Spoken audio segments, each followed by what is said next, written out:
Hello everyone and welcome back to the Code Arc channel. Now, we're at 66 subscribers and I'm really hoping we can get to 100 by the end of the year. And remember, if you enjoyed this video, to leave a like and turn on your post notifications so you know when I upload, and subscribe. And we're going to go into the first one today, and it says, will combat feel like the Arkham games? Is this a familiar beat 'em up combat system?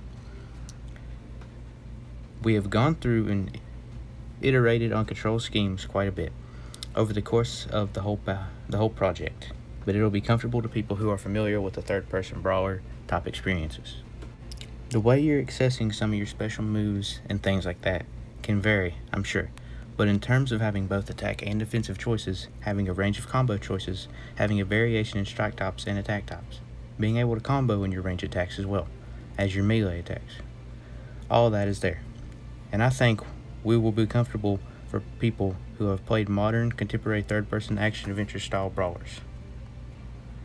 So the combat system is different from the Arkham game system, which I think is a good thing if they're going to reboot the series. It's not really a rebooted series, it's more of a new series, which I'm fine with. The next thing is our special abilities tied to the stamina bar in the bottom left corner. It kills me how fast people pick up on these things. I shouldn't be that surprised. Yeah, you have special abilities in your ability tree that you'll unlock, and some of you can choose to unlock it in different ways as well, how you see your gear. And some of that will be tied to your bar we'll be talking about in the future. Fleur Marty states there's a bit of a strategic approach to it. So, yeah, there's going to be an ability tree for each of your characters that you can level up. And you can also get some gear unlocked. You'll probably be able to craft it as well. And the stamina bar in the bottom left kind of does go with that. Is this a fully open world? Will areas be blocked off or level gated? It is open world city right from the start, and no, there's no level gating whatsoever.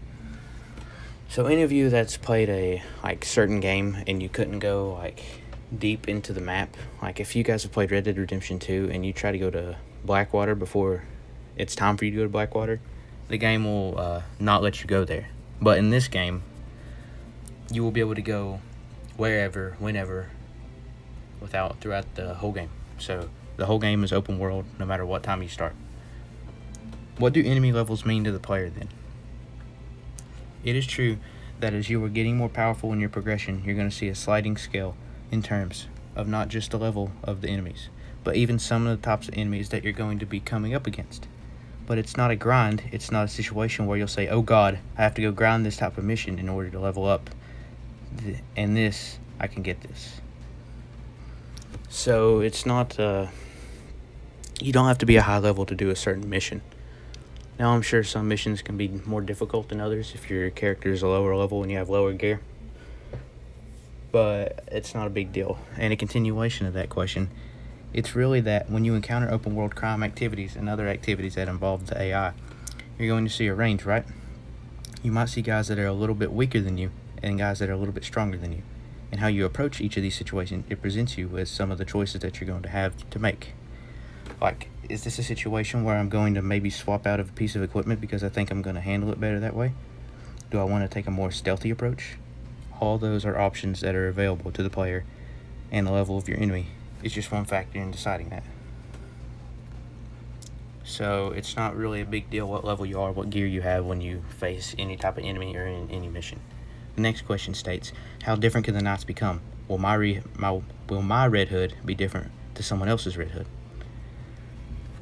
Between the ability tree for Red Hood, which is very unique, and his gear spec, and the way that you can modify and upgrade both his ranged weapons and his melee weapons in his suit. Absolutely. In fact, that range between character builds remains actually quite robust throughout the entire game. So your Red Hood will be completely different from your buddies that you're playing with Red Hood, because you level him up the way you want him to be, and you customize him the way you want him to be. It's kind of like, you create a character, but it's a certain character that you have to create. How do character skins work? Are they made up of individual pieces of armor or full outfits? They're a mix of all that. So just to be clear, when we talk about gear, we're talking about your melee weapon, your ranged weapon, your suit, which has certain armor characteristics. And then there's your suit style. That's the sort of skinning of the suit, because we didn't want it to turn into just a random crazy quilt. What we've done is we've got distinct suit looks, and then within there, accessory variation that the player can tap into. And that way, you get a chance to tweak. It makes it exactly the way you like it. It's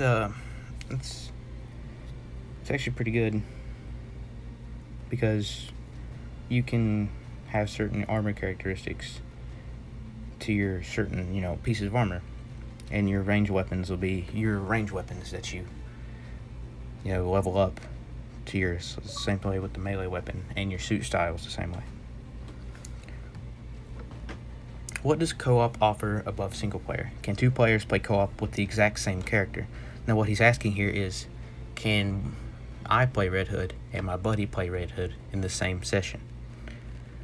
And he said, because the characters are so distinct from each other, they're a bit of asymmetry,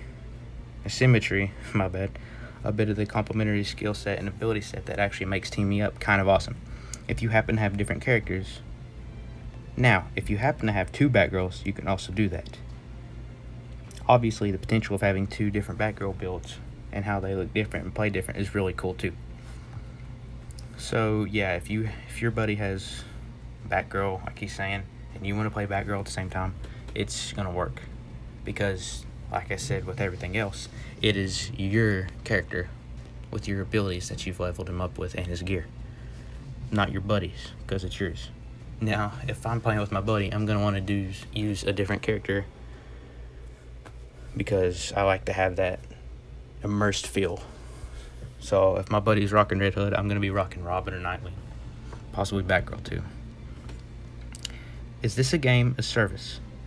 This is very not designed as a game as service. There's an ability tree which is different for each of the characters, and then there's gear that you can craft. And so choices that you're going to be making, but that does not mean that this is a game of service. So that's pretty cool, because you're crafting your ability tree. And each ability tree that you craft is different with each character. Same way with your gear. The next question says, so Gotham Knights is a single self-contained story? He said, yes, absolutely. That you can also completely experience in solo if you want to. You're not going to miss out on anything if you're playing single player. You can be offline if you want to. We think that teaming up and living in dynamic duo fantasy can also be a really great experience for players, but we don't want to force it on them. So you can play single player or offline and not miss out on anything with your buddy, which is really good. The next one says, why is it 2-player co-op maximum? I've actually wanted this of why there's 4 characters, but you can only play 2 at a time. But I think that answered it earlier, where you can do 2 Batgirls at a time.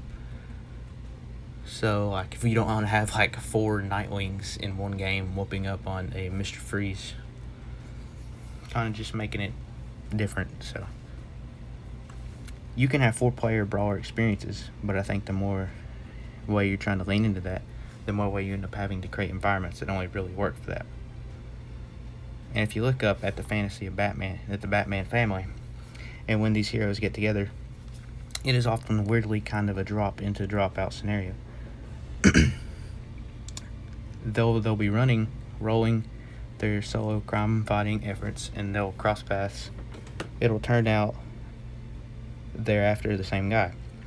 And they kind of join forces, and they take that on and then go to their separate ways or decide to team up some more.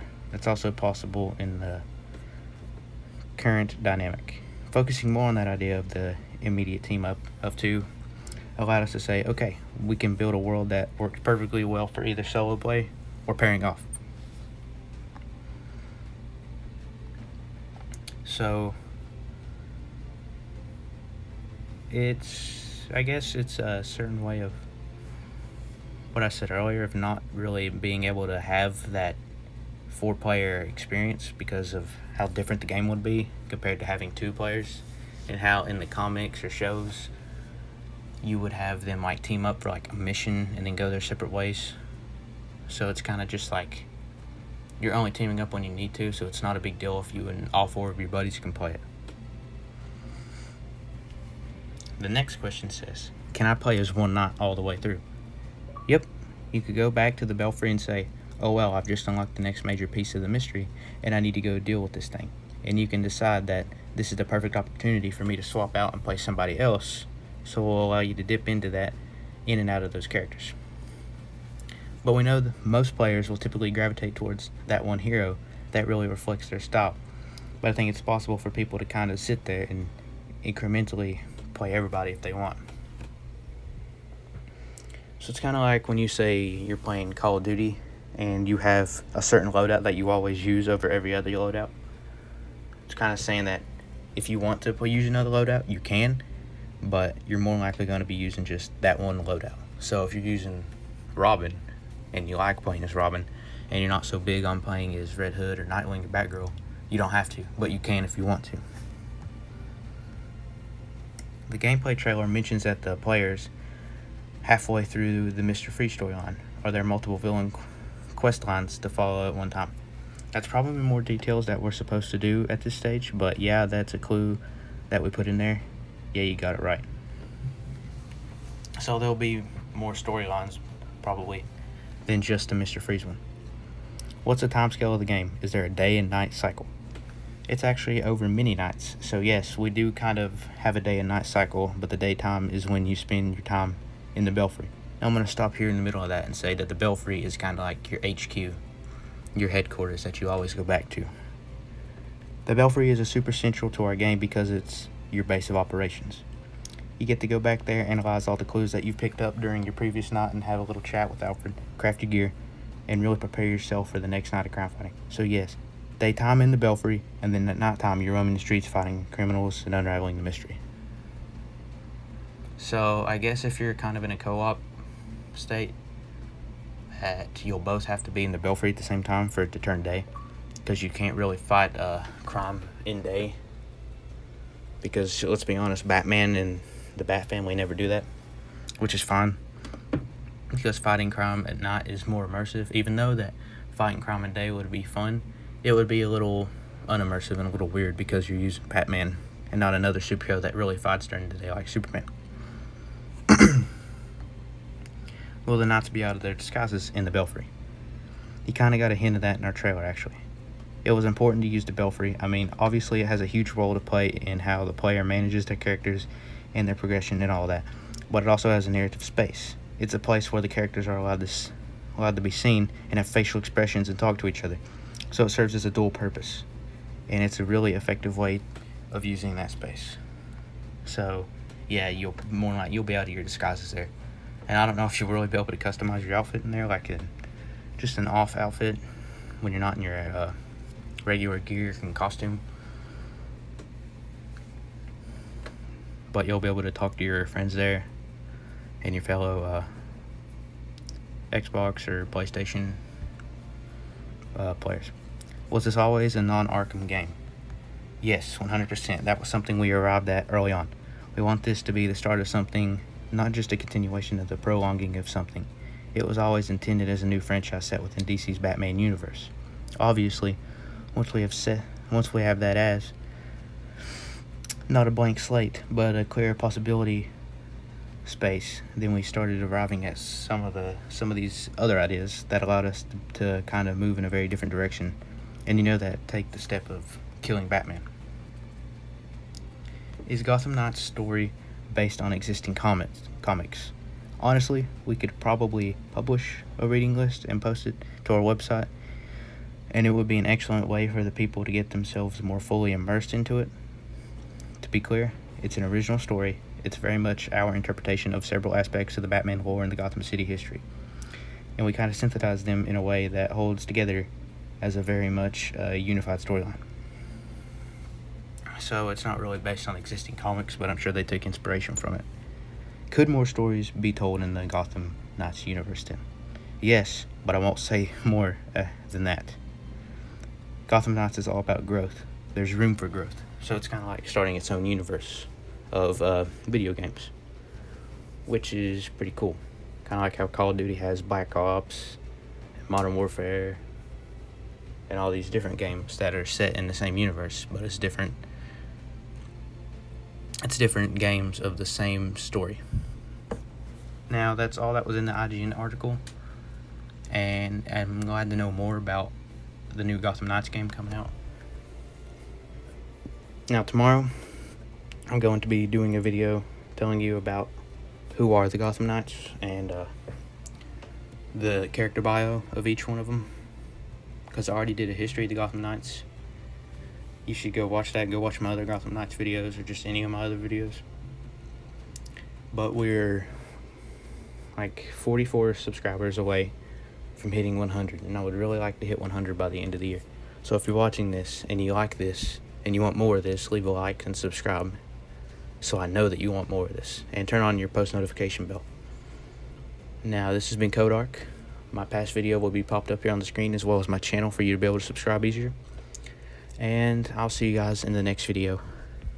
Goodbye.